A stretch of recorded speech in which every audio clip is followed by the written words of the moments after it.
this song before. Oh. So if we get it wrong, y'all won't know.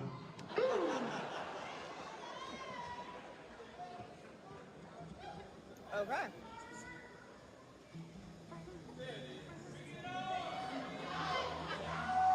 This is a song about how crazy it is that from all the different places that we came and all our different experiences and the fact that we ended up getting born at all in this weird little planet and we all ended up in this room together.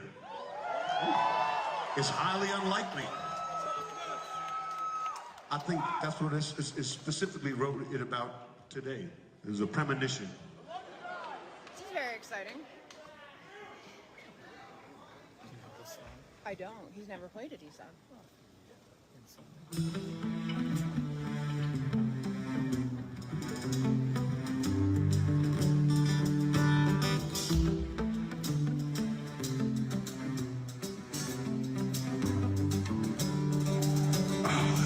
It was all so tight, we just have to dust down.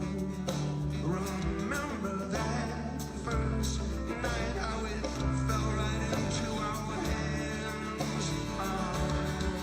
And it happened, yes it did. Come to call, could not believe it. How it happened like it did. It's like we awoke and we were still dreaming. It could happen. Some kind of tripped out holy night. Up on the roof, laughing and crying. You were so pale, your eyes wide. You thought might not get out alive. But it happened, and you did. Everyone laughing and dancing. How it happened, what a trip. When we woke up, as if we were dreaming. How it happened.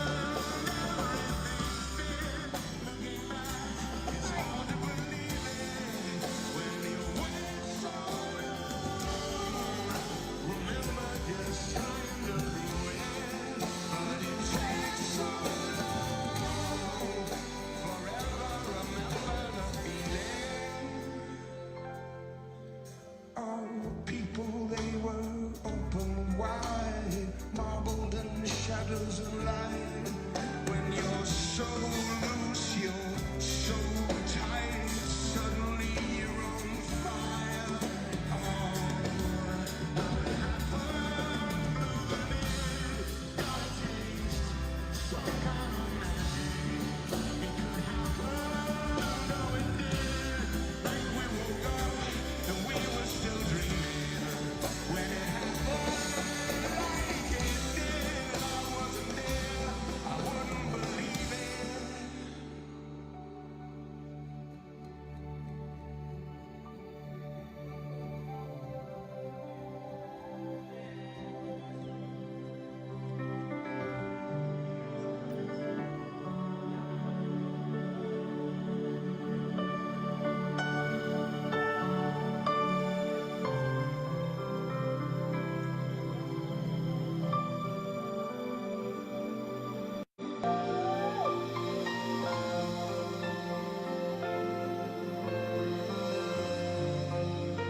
Three Mexico shows, tour debuts, liberations, all comes to an end tonight. We'll talk about it with people from Guadalajara. D&B post-show stream begins right about now.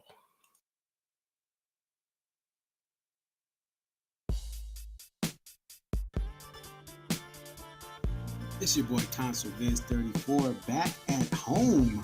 What up? What up? It's your boy Concert Viz 34. Yep, so your boy Concert Viz 34 coming to you here.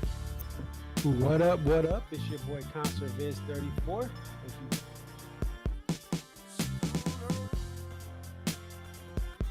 Aria. Okay, so this is Aria, and just tell us a little bit about yourself and about your love for the Dave Matthews Band. I've been a fan of the band since April 28th, 1998. And if you recognize the date, that's when Before These Crowded Streets was released.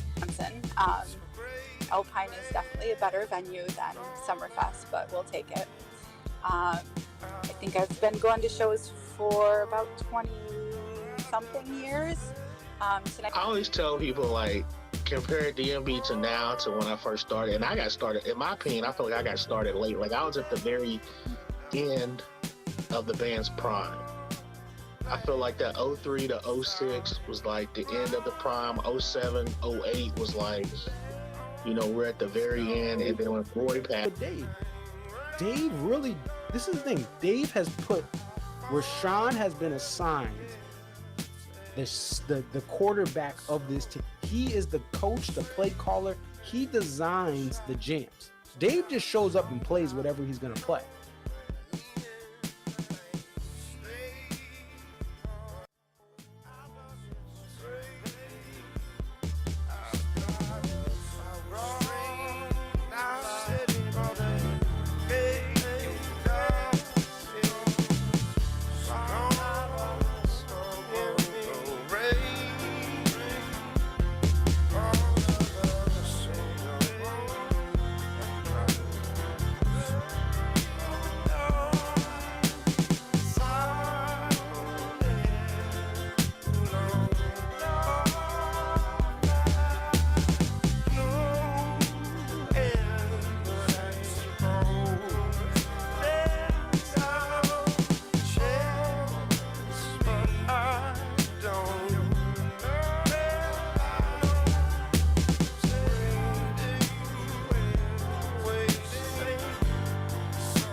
What up? What up? It's your boy Conserviz 34.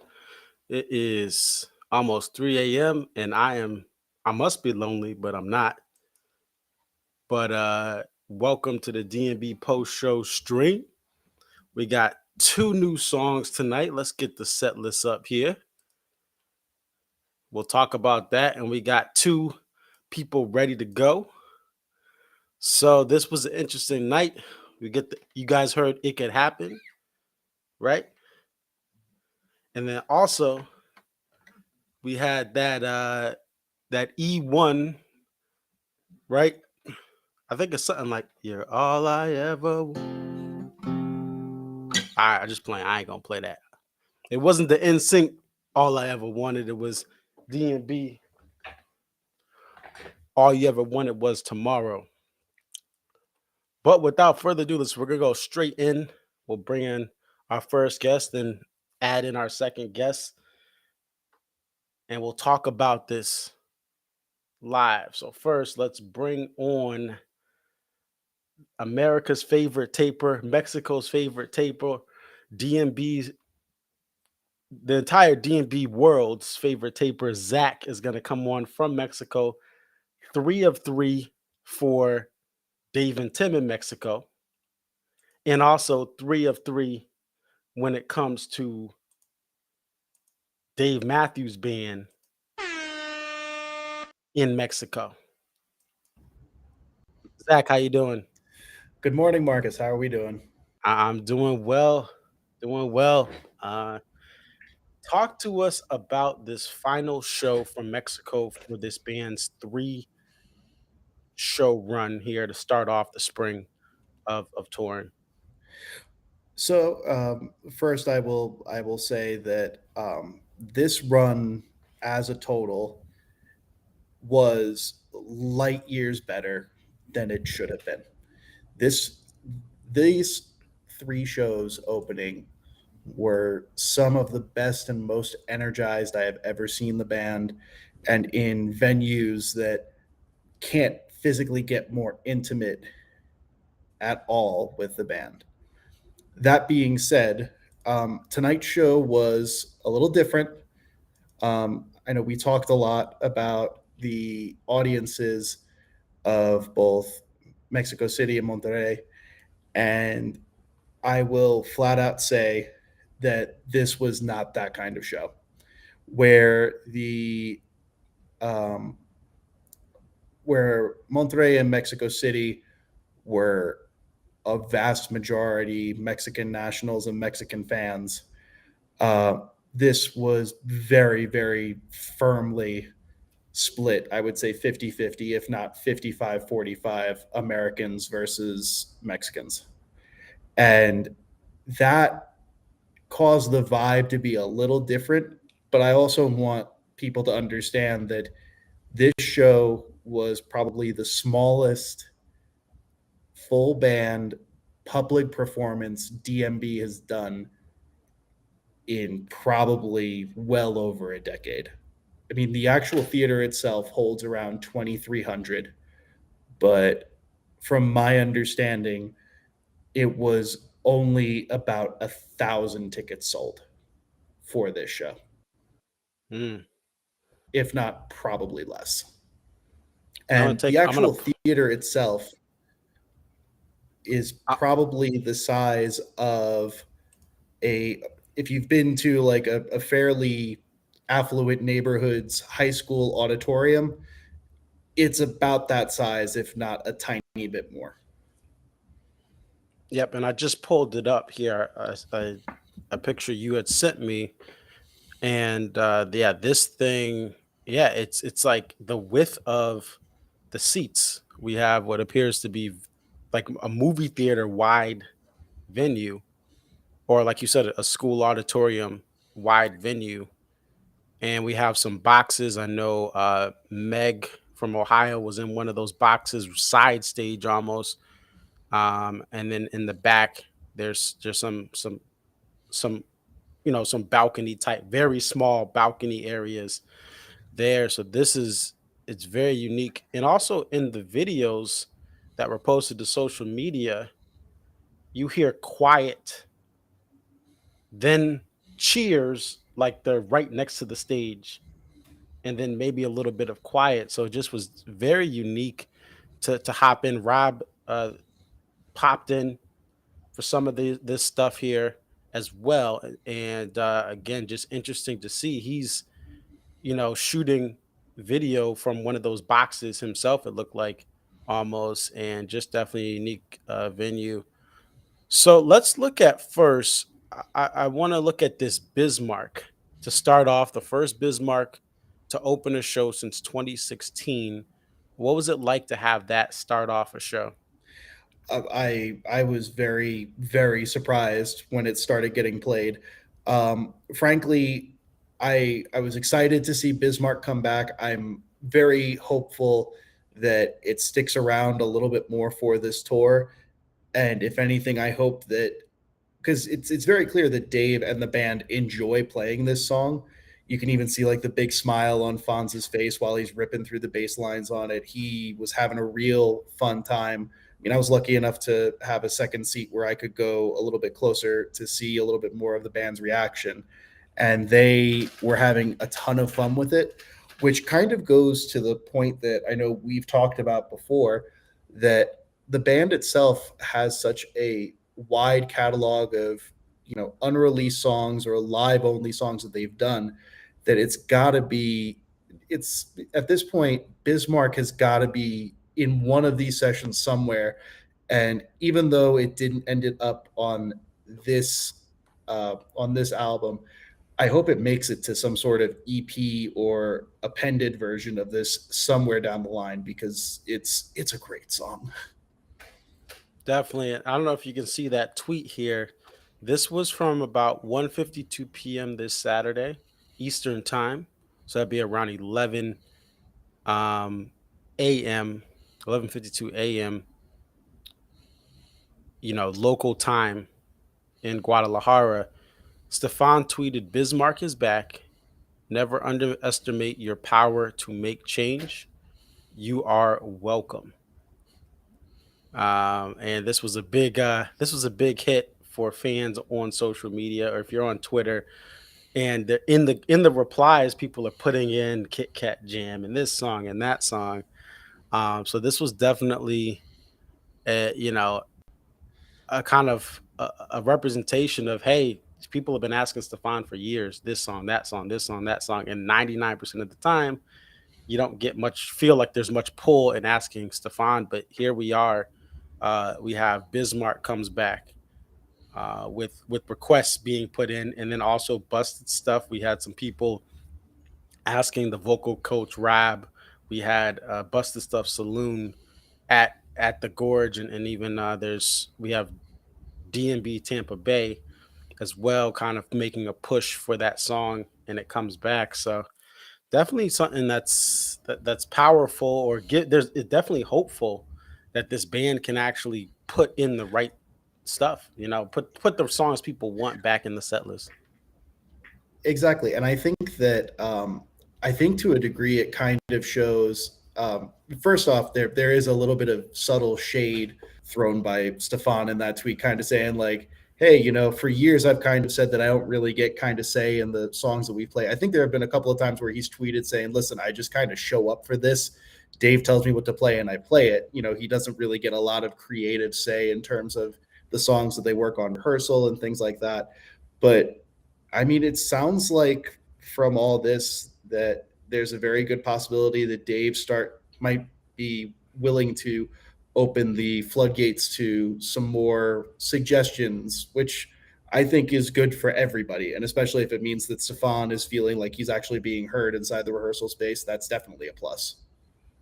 Definitely. A couple other stats here. No covers, right? No covers tonight. There have been no covers for all of Mexico, and I think we are all here for it. Yeah, I agree 100%. And also, we have the first introduction of Some Devil songs in this entire run with Stay or Leave, which is the lone Some Devil song from this three show run.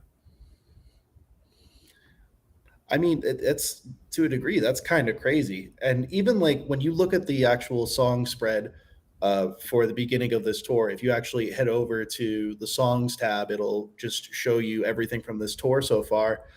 Um, it's kind of crazy to see that even for the early part of this tour, we're three shows into what arguably should have been three throwaway shows, and we already have 34 unique songs that have been played, including several debuts of brand new songs for the album. I mean, one of the funny stats that I figured out from tonight was I was looking through my almanac stats, and I have now seen every song from Walk Around the Moon with the exception of one, and the only reason I haven't seen that one is because it hasn't been played yet. And I've also seen the debuts of over half of the songs from this album. Wow. And looking at this song spread, I think what stands out to me when we look at Come Tomorrow, right? We don't have some of these songs that kind of overpowered sets. Even if they didn't, they felt like they were always being played. We don't have That Girl Is You. We don't have the title track, which is abysmal, Come Tomorrow. Right? We don't have Do You Remember? We don't have She.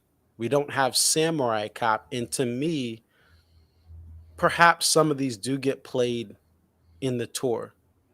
But when these songs go away, they allow for more space. Come On is played twice, but this is a song that to me isn't, you know, I'd rather have that played than other songs from this album that were overplayed in the past. And so you Right. take away Some Devil a little bit, you take away some of the stuff to me that has plagued from Come Tomorrow, and you don't have covers, and it opens up this space and it opens up this balance of just to me what makes great well-rounded set lists. I mean that's all I can kind of say just looking at the song plays alone, not being there with you at home at 3 in the morning. That's kind of what stands out. So I mean I'm excited about that as we hit uh, the Texas two-step. Absolutely. I think that um, anybody that's sitting here looking and saying, okay, what can we kind of expect from Mexico and what will be brought into the States? I think to a degree that you might be on the right track, that we're going to start seeing kind of a change of the guard of seeing some of those more heavily played Come Tomorrow tunes kind of take a back seat, which is not necessarily a bad thing. We're definitely going to see a little bit more. Oh, we're going to see a lot more of the Walk Around the Moon tunes. But even still, I mean, I don't think that, like, if we can go to purely the two songs that got debuted tonight, um, It Could Happen was a relatively short song. I think that it'll act as a nice kind of interlude, because I think that we're going to see a lot of It Could Happen into Madman's Eyes happening, because they segue perfectly together. If anything, that I think that's going to be a firm lock for a lot of shows this tour. And then when it came to All You Ever Wanted Was Tomorrow, I remember reading in the Ants forums that was one of the songs that a lot of people seem to give a lot of bad press to from the listening party, saying that it felt like some overly saccharine Come Tomorrow V2. And I don't think it was the case at all. I think that the song itself is fairly upbeat, has some potential for jams, especially there was a really nice outro horn jam to it. Do I think it's going to necessarily be an E1 song? No, I think it'll probably end up being a mid-set song that'll probably swap out with something like Walk Around the Moon or The Only Thing, if that decides to show up again, which it just has kind of taken a back seat. Gotcha. Yeah. So that it'll be interesting to see what happens with that song. Obviously, last night it was not selected. It was an option to choose it at that E1. Tonight it gets chosen for the E1. So we'll see what happens with that. And let's bring on Cody, who was, from what we know, had a really nice seat. So we'll talk. We're gonna stay on Zach. We're gonna bring on Cody. Cody, how you doing? Great. How we doing, guys? Hey, I know that guy. So, Cody, tell us about your view tonight at this very intimate venue.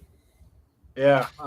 So like I said, I think tonight was 45 for me, and I don't think I'll ever have any two shows like the last two again. So very grateful to have that opportunity to be up front for two shows on this run. But yeah, really fun show. The guys were chit-chatting back and forth the whole time. I think one of the things that stood out to me, and Zach will probably remember this, don't drink the water.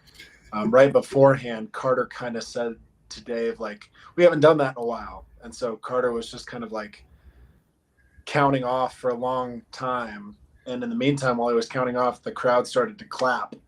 And that kind of delayed the start of the song to the point where everyone was clapping. And then Carter cued the beginning of Don't Drink the Water to the claps in the crowd. And it was so cool. It was a great way to start that song. So little things like that tonight that stood out to me. They were into it tonight. They were really excited to be playing that venue and in Guadalajara. Yeah, and you also get a unique setup where the band goes from Don't Drink the Water, where Dave has his drop D guitar, and after that they go right into Crush, which is a very cool thing there. So you get back to back drop D tuning songs, back to back um uh, before these crowded street songs. So what was it like to have Don't Drink and Crush back to back in this set? The energy was really high. I think multiple times when you're that close, I would say of all the band members, Buddy is by far the most interactive. If you look over at him, he'll make eye contact with you. He'll nod. He'll kind of jam with you a little bit. And multiple times during Crash, I'd look over during different solos, and he'd kind of look back at me, and we were kind of going back and forth. And it's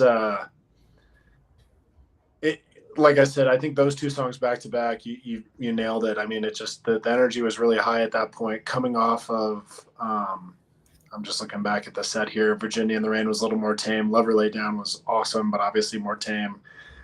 I might be in the minority. I love Bayou. Love to jam to Bayou. Love to dance to Bayou.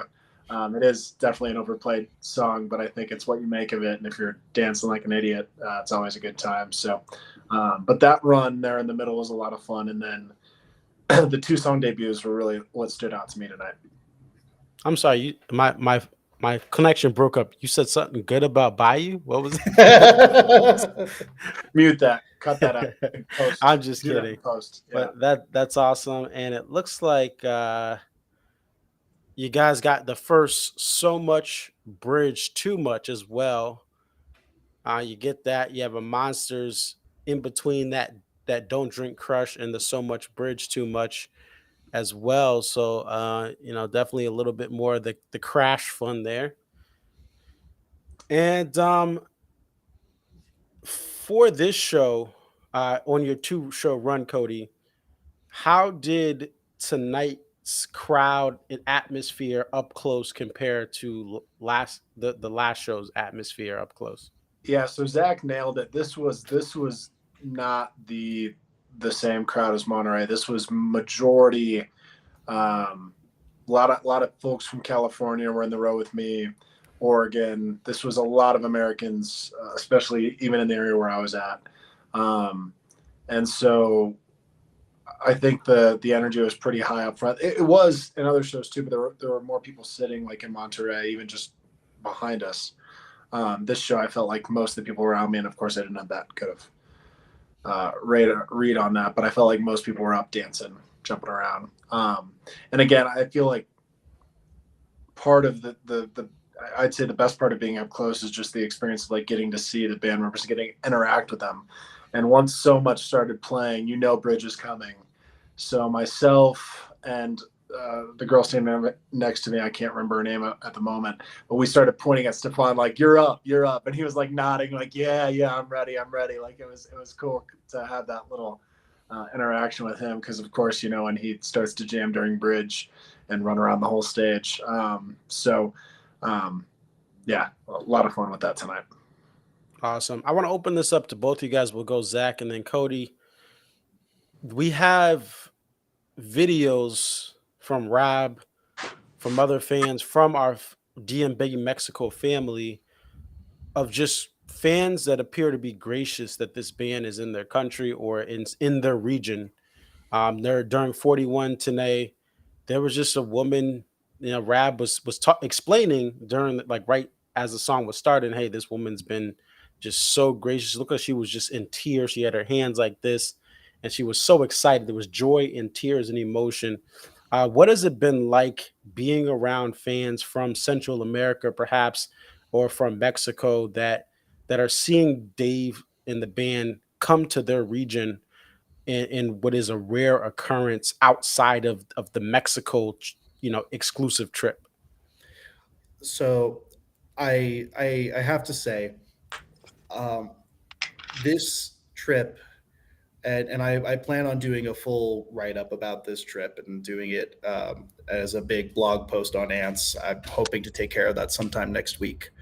Um, but this trip was one of the most eye opening things that I've ever experienced because it felt like I had found a new home with people that I felt like I could have been living with my entire life. These fans down here are diehard, love the band, are passionate. And I can't tell you whether it was at Mexico City having someone come up to me and say, "Oh, I've downloaded your tape." Like he knew my tapes. He knew who I was. And he said he looks forward to listening to the tapes from the States. He shares them with friends in like WhatsApp groups. He sends files all around. And the the feeling of listening to all these people's stories. There was a gentleman that I met at the end of the night at Monterey, and he looked at me and while I was breaking down my gear, and he said, "I've seen this band 9 times in Mexico. They are my favorite band, and tonight was the best show of all time. And I am so glad that I'll be able to listen to it again." And listening to locals that were like, "Oh, I learned about Dave back in the 90s, and now they're coming like right to where I live." And I think that it puts into perspective how lucky we all are to say, "Hey, I get to do 10 shows like going up and down the East Coast," when these people have been waiting for almost 4 years to get their DMB fix down here. These fans are hungry. They love this band. And with all of the shenanigans regarding like not finding the appropriate venue size, finding the right pricing for tickets or whatever, I do hope that somehow Red Light Management is able to kind of find a sweet spot and is able to come back to Mexico and to Central America and South America again and give these fans these shows, not the cookie cutter bullshit we saw in 2019, not the cookie cutter shows that have been consistently done for all of these Latin American tours. These fans deserve these kinds of shows. And the fact that Dave and the band put it on and put on 3 incredible nights is a testament to show that they actually cared about these fans. Definitely, it's a great thing, and I would almost say this would be, obviously Dave and Tim in Mexico has its, as far as what it's been, has been a special thing for the band, but it's almost like these shows, having a couple shows as a warm up to Woodlands in Dallas, or if they do uh uh they do Austin, or they do Pensacola as they've done in years past. Having these warm-ups would be an awesome way, I think, to get the band set to go, and also get the band in an area where they're not flocked by American fans to start off. They're in places that are intimate and different than what they're going to do for the rest of the summer, and it really puts a focus in on that. And if you can continue, Cody, what did you think as far as your interactions with these fans from Central America, from Mexico, or just from outside of the United States? Yeah, I think just a lot of excitement. I interact with more in Monterey. Like I said, that everyone around me tonight was pretty much from the U.S. But Monterey, they were like super grateful and just really energized that they were playing at such a small venue, because the guy sitting immediately to the left was like, "Oh, we have a big stadium and we have another theater that's a little bit larger," and he's like, "This is like the newest, most contemporary, most modern." And he's like, "So it's exciting to be here in kind of like what is the nicest but smaller venue." Um, and so, yeah, I think just to what Zach had said, like I came down here with the sole expectation that I was going to get to see a Dave show from the front row, and I saw Fool to Think. I saw 2 song debuts. I saw Monsters twice. I mean, I could never have imagine that I'd be getting this. So yeah, kudos to the band for not mailing in these sets and being super thoughtful to the fans down here, because they responded. The energy was off the charts tonight, I think. I mean, Zach, you were at all three shows. Would you say this was the most like standing crowd? And I mean, naturally, because there's a larger influx of Americans, but would you say this is the most like up and into it? I would say that this crowd was definitely the most involved with all the shows. I would say a good portion of that would be due to the influx of Americans to these shows. But even if you try to normalize that equation, I do believe that the crowd tonight had a very particular energy to it, and I think it was because of just how small that venue was. I mean, like, one of the things to kind of the biggest consideration for me is that I, even I was thinking about this, the idea, like, in the States, there's no chance that we are ever going to see a show from DMB in a theater that small. Not until they're playing like casino gigs when Dave is like 65 and like Carter is well beyond in his retirement home days. Like, it's not going to happen. A show like this could never happen in the States because it would sell out instantly, and you would have to pay like seven, eight, $900, $1,000 for a ticket tonight. Like, it's these shows are unlike anything that has ever happened before. And to a degree, I feel conflicted about hyping up these shows so much, because on the one hand, I want them to be something special for the Mexican fan base. I want these to be for them. And I want them to not be something where all of a sudden a bunch of rich people that normally come down here for Cancun are like, oh, well, I'm just going to come down and do the Guadalajara run, or I'm going to do this. Like, that's fine. I get that. But we're going to leave the Cancun shenanigans in Cancun, and we're going to let the locals enjoy these shows. And I know that that's hypocritical saying that while I'm literally an American that came down for these shows, but I do believe that the band had that in mind and gave them these special shows for that reason. Gotcha. You don't want that "don't drink the water" gentrification of of that. So that's interesting. And so another thing, and this is just, and feel free to chime in after me. I think there's some people online so focused on the fact that this new album, as new music comes out, as people go to the listening parties, are like, where's the banger song? Like, obviously you have like Lie in Our Graves, and you have Drunken Soldier. You have so many different songs of length and power. And my opinion is this: I've said this before. If this album has pandemic related themes, and some of these songs are shorter, some of these songs start to get longer from the small studio version, I'm fine with these songs being smaller and shorter. And you have moments where you have Virginia in the Rain stretch out. You have a Crush stretch out. You have some other songs, if we go to the song list, How that, long was Monsters, Marcus? Sorry, just curious. How long was Monsters? let's see, we'll go to, I think here, I got you. Give me a second. Sorry, 'cause you got the track listing. So Monsters in Mexico City was a touch over 6 minutes. Monsters in Monterrey was closer to 5. Okay. Yeah.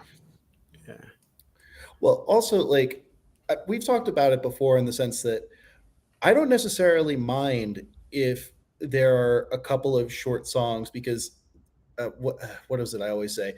Not every song needs to be a 20-minute seek up. Sometimes we can just have a tiny. That was something I kind of came to the conclusion about when I started to learn to love the song that Jane likes, because I used to get so annoyed at the fact, like, oh, well, it's cookie cutter, it's played the exact same way every time, and it's a guaranteed, like, I think it averages out to something over like 4 minutes, or just barely 4 minutes. It's within about they've dialed the song into the point where it's like only plus or minus about 3 seconds any given performance.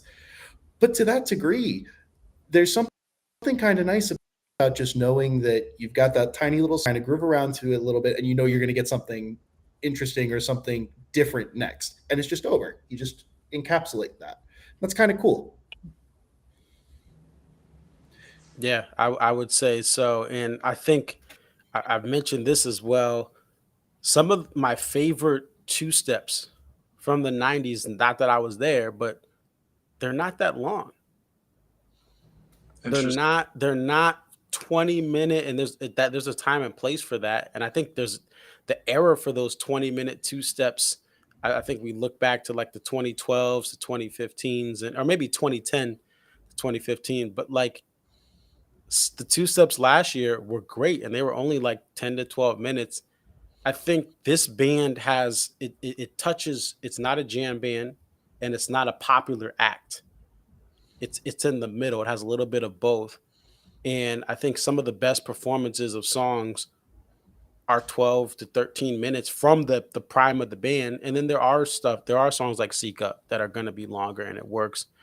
But I think that it's okay from that length. It doesn't matter. And I think from the studio perspective, some people are upset. They want an hour record. And I just say, hey, the stuff that we've heard, they're really snapshots from the pandemic, snapshots from a time we were all at home.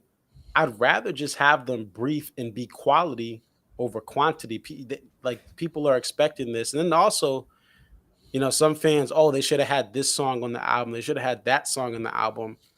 I think that's irrelevant when it comes to the tour. If we're getting busted stuff, if we're getting break free, if we're getting other special songs on tour, who cares what makes the album or not? We're getting, to me, more surprises from past as they're promoting this album in Mexico, as they're going to be heading over to Houston Metro this weekend, and then the Dallas Metro this weekend.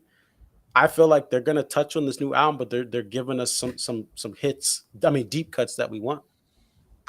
I was going to ask is I haven't followed the track list for the upcoming album closely enough. Is it could happen on that track list? Yes. Yes. Okay. So as of tonight, every song, with the exception of one, has been played from Walk Around the Moon. The only one that hasn't been played is a song called what is it? After Everything, which I haven't really heard any buzz on from any of the listening parties. But even still, one of the like going back kind of to the song things, Cody, I'm curious to hear your thoughts on how 41 kind of just fell off a cliff and we didn't even get an outro with it tonight. Yeah, that was an odd wrap. I will say, and I mentioned this to you as we were leaving, tonight was kind of Tim's night. Tim was on. Tim did some wild stuff on multiple songs his performance stood out to me more so than any other tonight. Not to say anybody was lacking, but he carried a few tunes. But yeah, it was an odd 41. I think it was it was just kind of a rushed end is what it felt like. And maybe it was because they were trying to squeeze a lot into a smaller time slot, because they did.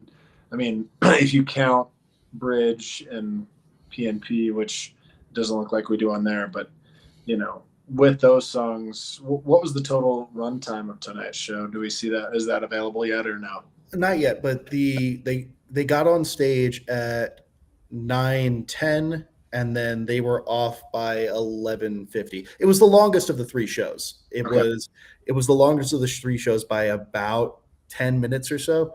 So when the Almanac went back and was able to do the track times for both the Mexico City tape and Monterrey, Mexico City ended up around 2 hours and 6 minutes, and then Monterrey was closer to 2 hours and 1 minute. So it was actually shorter. Okay. I think that this will probably end up closer to 207, 208 it was by no means a real long one, but it'll be probably the longest of the tour. Gotcha.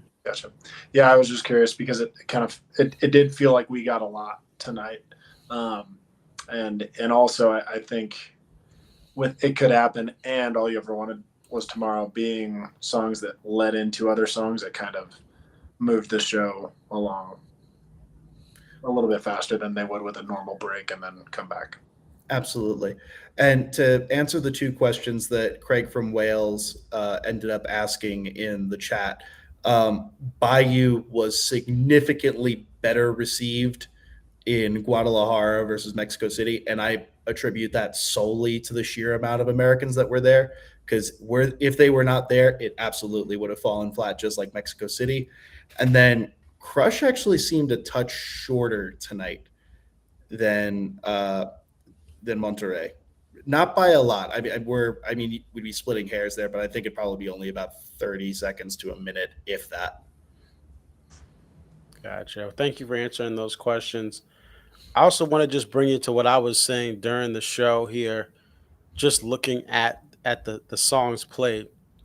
So I said this on Twitter earlier. I said, putting into perspective, in 2018, when Come Tomorrow was coming out, they liberated Stand Up and Bayou, and they opened the Houston or Woodland show with Come Tomorrow, which to me again is just it's a bad written song. Excluding festivals, DMB has started off 2023 with Busted Stuff and Bismarck returning and full band Monsters debut. I said life is about choosing wisely, and the choices on what to bring back and what new songs to bring out is something that will make 2023 better than 2018 in the DMB history books. This is why, without an album out as I post, I am very excited for the touring of 2023.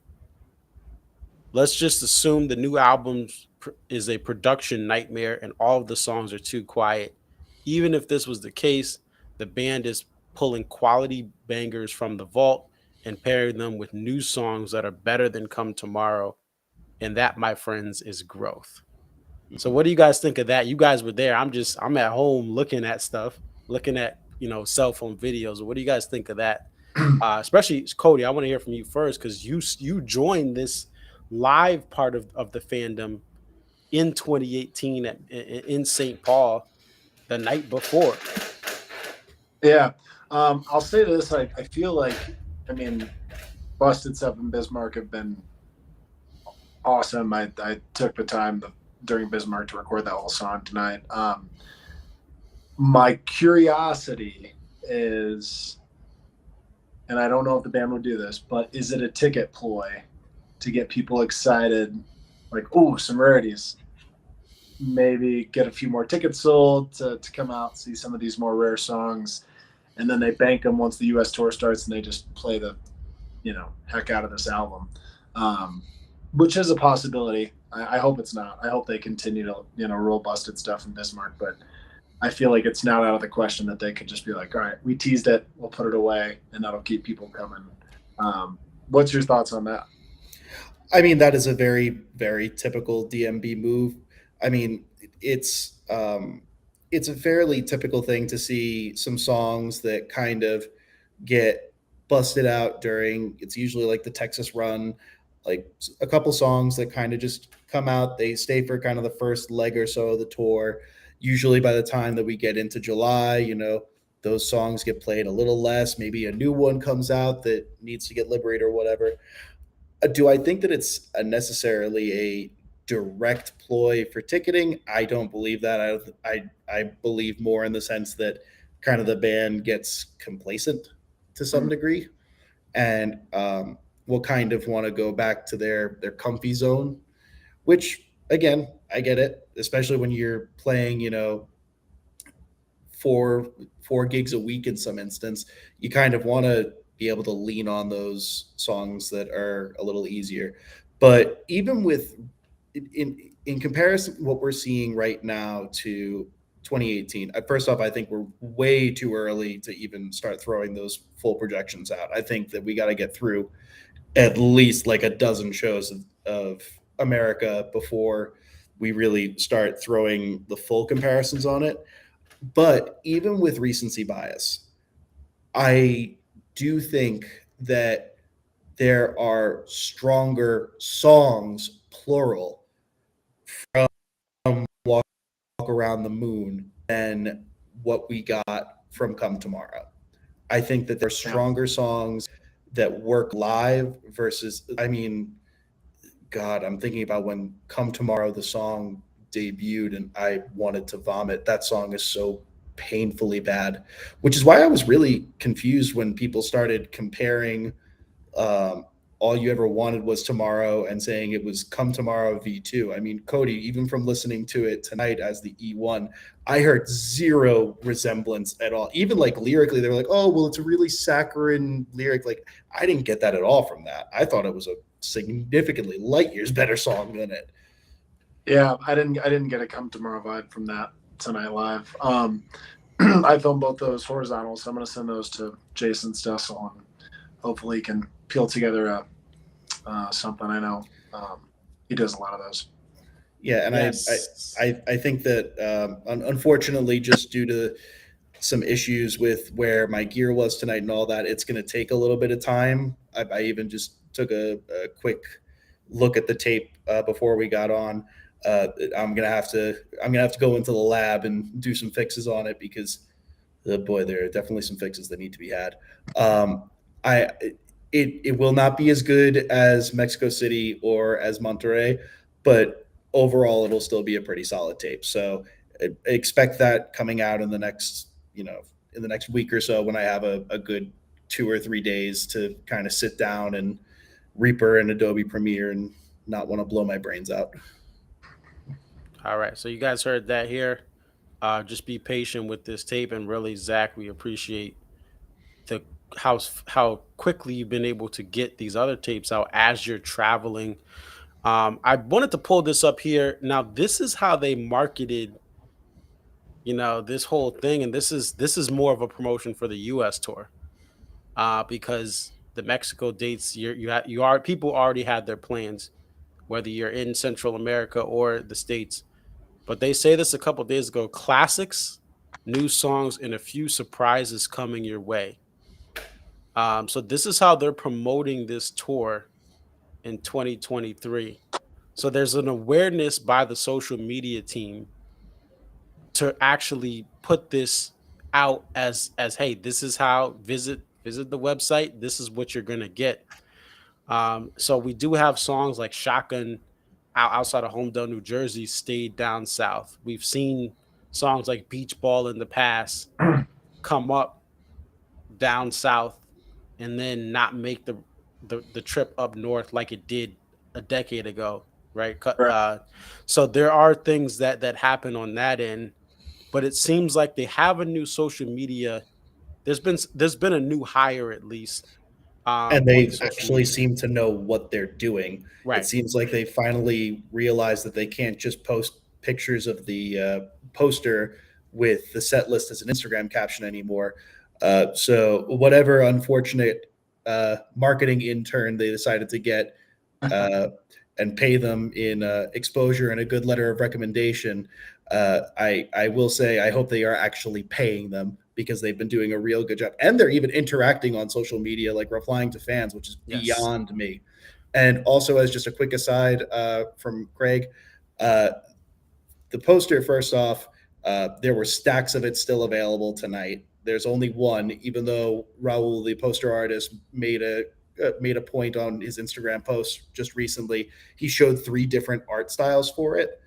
So I actually asked him, I was like, are there 3 different posters for Mexico? And he said, no, no, no, they only printed one, but expect the other ones to come out soon. But the other thing was, myself and Cody made a point to get the posters tonight because they were 800 pesos, about $45 here. And the warehouse has already got them listed for pre order for $60 plus shipping. So I will be damned if Music Today gets any more of my money. That's funny. So they're raising it up stateside for people to buy there. So we'll see what happens. They're raising prices for it to rot on the shelves in Music Today warehouse is what they're doing. Yeah. Yeah, so we'll see what happens. We'll be covering this tour um, as it begins in the States this upcoming Friday. If you guys are in Houston or Dallas or some of the other Southern shows, definitely message me on Instagram, on Twitter, put a comment on here. We would love to have you on like we have Zach and Cody. Any other final thoughts from you guys as we put a bow on Mexico and the band goes through customs and then goes through their customary Texas two-step? No, I think that I have covered most, if not everything, that I wanted to say about this run. I think that these three shows were some of the most magical shows we've seen from post Boyd, new Buddy era DMB. I think that this run is going to go down in history as a start of a new kind of era to the band in that sense, the Walk Around the Moon era, I guess.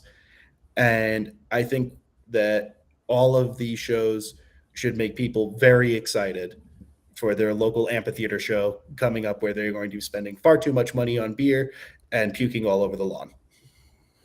Yeah, and $3. I heard that it was about $3 for some of the mixed cocktails at the venue. Shout out to Meg again from Ohio, who was telling me that they should not have that in the States No, no, they shouldn't. because somehow people would go in the lawn, just they would pay $50 plus fees just to be in the lawn to buy $3 drinks. That's just how America works. You see $3 drinks, you buy a lawn ticket, and people would just go and spend more than they actually would because it's $3 drinks. So hopefully that doesn't happen. But pretty cool for you guys to have some water. The bottled water was an equivalent of under $2, and the mixed drinks are $3 or so, depending on what you got. So. Yeah, I think the one of the more wild things was when you got a beer pulled. You got a really nice cup. First of all, like this is not your typical like plastic cup. This is pretty sturdy. We're taking these home with us.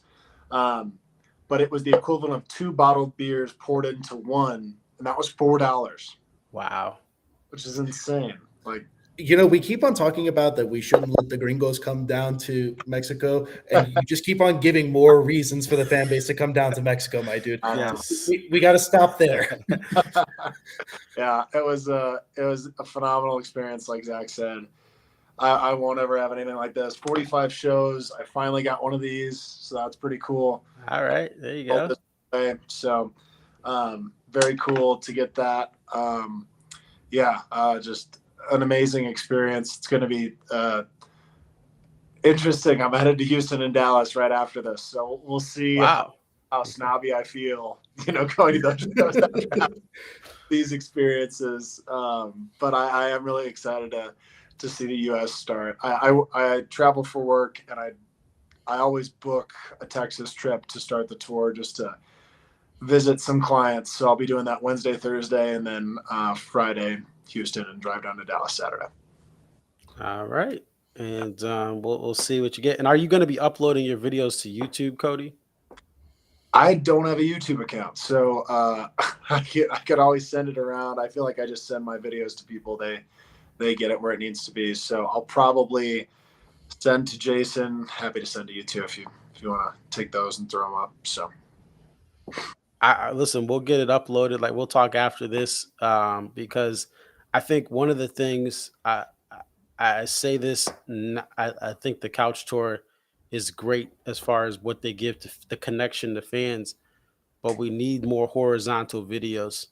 Sure. We need the cell phone, this phone, which is like, I think this is like this is 5 or 6 years old iPhone, can shoot in 4K. And even some of the newer ones, Andy Mendoza has a newer iPhone, I think one of the pros. There's a much more replay value. And if anyone has videos, just message me or message Copper Pot, and just we want to get these videos up because there's so much more replay value. Sure. In getting this. The streams are again great, but all you need is one person to do that. Everyone else should be doing that, landscape right? Just put your phone like this and shoot if you want to. Again, you don't have to. Like you said, you did a couple tonight. You enjoyed the real thing outside of the phone. I just did that at I went to JRAD, Joe Russo's Almost Dead tonight, and I didn't really shoot any content because it was my first time. I have like one song because I just want to enjoy it. But I did shoot that, and that's a whole different thing because they have their own stream, so that's pointless. But I really would encourage people, if you don't have a YouTube, someone would get it up. It's not even about me putting it up. It's just about when we have these videos on YouTube. It's something I still go back to this day. As far as some of these videos that are up, some of the things Copperpot has, you know, spliced up, and he has one up right now, looking for a vein, that just dropped today, Yeah, which is amazing. really So good. I can PSA, please, if you're going to shoot, you don't, I'm not saying you need to enjoy the content without shooting, but if you're gonna shoot video, get it landscape, get it uploaded. I don't care if you just started your channel today. It's priceless to have these memories and to look back. The pandemic showed us that too, when we had some time away, and I was just watching these videos. We had friends, me and my friends had drive-ins we made from just watching Copperpot videos and some other fan videos. So thank you guys. Safe travels back to the States. And Cody, we'll look to try to get you in for some of the interviews we have in Texas for this next upcoming weekend. Yeah, sounds good. Unless you guys are tired of me, you don't have to listen to me talk all the time. Now No, that it's been a pleasure having you on, Cody. It's been quite cheers. nice to have you there. But Right. I am going to go because I've got an early flight back to Tijuana, so I will let you Okay. all go. Take care, folks. All Safe right. Take care. travel home, Cody. Yeah, likewise. Take care. All right. Thank you guys. So there you have it. That's DMB in Mexico full ban. I just, again, and I think it's a great point by Zach, as far as, the recency bias, but I'm still just excited for this. Just the idea of that they did this in if they're doing this in Mexico, they're understanding these fans don't see the band that much, and they're bringing out these rarities. I'm just I just I have joy that there's gonna be things that we enjoy from the States, even if it's not what we think, even if there are other songs, but just the newer songs are just, to me, stronger for the live show. And I know some of you guys like studio stuff. There's a small percentage that love the studio recordings matter to you. To me, they don't as much.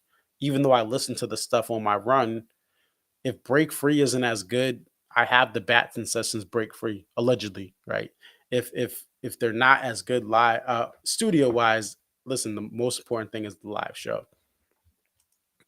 So stay tuned, and again, there'll be a lot of coverage this upcoming week from the stuff that's going to be happening down in Texas. DMB Radio, Dave Matthews Band Radio, Channel 30. Shout out to Ari and the crew out there. They will be having those Friday night streams. Look forward to that from Houston, or the Woodlands. Sorry, the Woodlands is just where the venue is. If you're not familiar with Houston, it's just suburbs north of the city, and the Woodlands is just right outside of the Houston city limits. And but essentially, it's a Houston show, even though it's the Woodlands. And then Dallas, obviously, it's in Dallas. Jexa's in Dallas, so Dallas, Fort Worth, DFW. Shout out to everyone up there. It'll be the next night. Fatima, hope you're doing well. Fatima goes to those Texas shows as a Texas resident, so I'm sure she'll be excited. All right, let's take a look here. Just give me 1 second. We're gonna close out the show.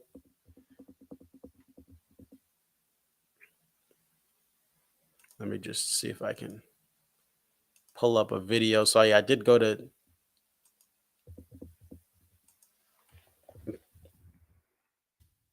Joe Russo's Almost Dead. It's a Dead cover band with a little bit of a twist of some modern tones and sounds. A phenomenal band. And I'm trying to see if I can find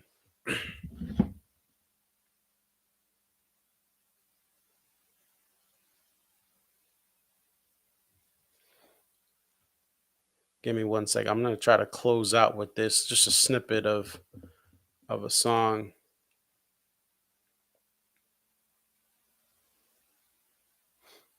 Let's see. Give me one moment. I think this song is by link only.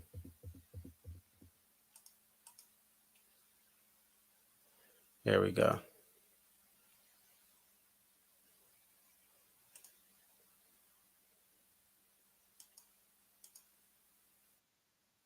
All right, so we'll leave you guys with some Joe Russo's "Almost Dead," "Fire on the Mountain." I enjoyed this band here. Their second set sound was upgraded, and this was one of the songs, "Fire on the Mountain," from obviously the Grateful Dead's catalog.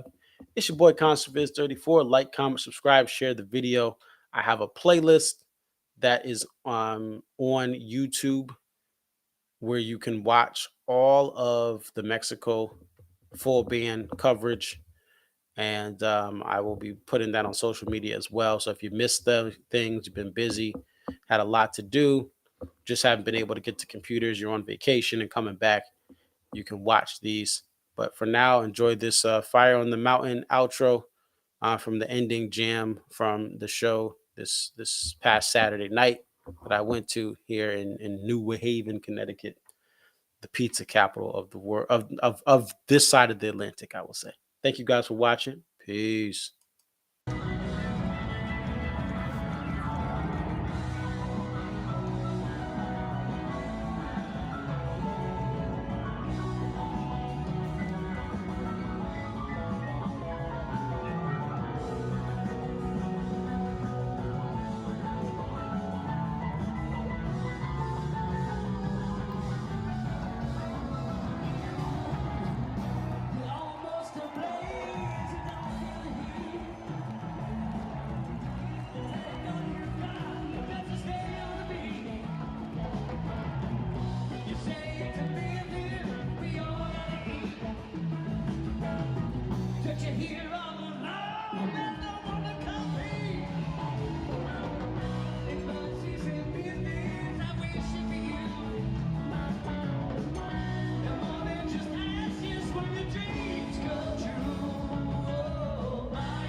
Guys, hold on. I got this. Here's the NSYNC right here. This is the next DMB cover. You're all I ever wanted. You're all I ever needed. Yeah. So tell me what to do now, 'cause I want you back.